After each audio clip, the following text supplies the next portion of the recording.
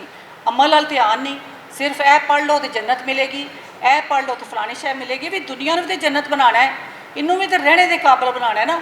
ਹਰ ਵੇਲੇ ਤੁਸੀਂ ਅਗਲੀ ਦੁਨੀਆ ਦਾ ਸੋਚ ਰਹੇ ਹੋ।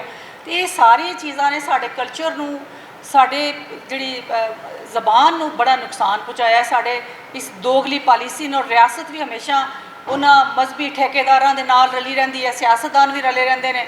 ਕੋਈ ਬੰਦਾ ਉੱਥੇ ਗੱਲ ਨਹੀਂ ਕਰਦੀ, ਇੱਕ ਹਜੂਮ ਉੱਠ ਕੇ ਇੱਕ ਬੰਦੇ 'ਤੇ ਇਲਜ਼ਾਮ ਲਾ ਕੇ ਉਹਨੂੰ ਮਾਰ ਛੱਡਦਾ, ਕਿਸੇ ਕ੍ਰਿਸਚੀਅਨ ਨੂੰ, ਕਿਸੇ ਨੂੰ।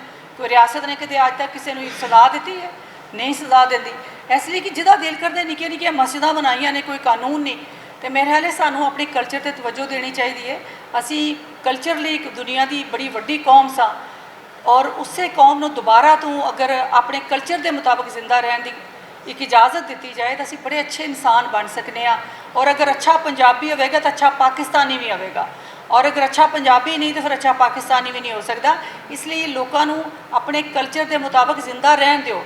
ਜਦੋਂ ਕਲਚਰ ਦੀ ਗੱਲ ਕਹਿੰਦੇ ਨੇ ਨੱਚਣਾ ਗਾਣਾ, ਮੈਂ ਖੁਦ ਇੱਕ ਬੇਟੀ ਦੀ ਮਾਂ ਆ, ਮੈਂ ਕੋਈ ਐਸੀ ਚੀਜ਼ ਦੂਸਰਿਆਂ ਦੀ ਬੇਟੀਆਂ ਵਾਸਤੇ ਪਸੰਦ ਨਹੀਂ ਕਰ ਸਕਦੀ ਜਿਹੜੀ ਮੈਂ ਆਪਣੀ ਬੇਟੀ ਲਈ ਪਸੰਦ ਕਰ ਰਹੀ ਹਾਂ।